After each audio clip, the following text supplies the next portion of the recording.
around the world to paganistic God. And it messes with your mind. When paganism is established in your brain, you can't serve God. Because paganism is the representation of serving multiple gods. Every other God is the exception of the true God. Yeshua HaMashiach, Jesus Christ the Messiah, the resurrected one, the anointed one. Everyone is serving God except the true and living God. And that's a problem.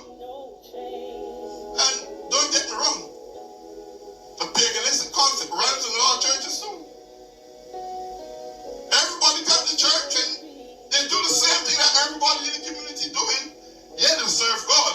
But do you draw that thin line between an open mind knowing very well that the gifts and the toys and everything that align itself with Christmas has absolutely nothing with God?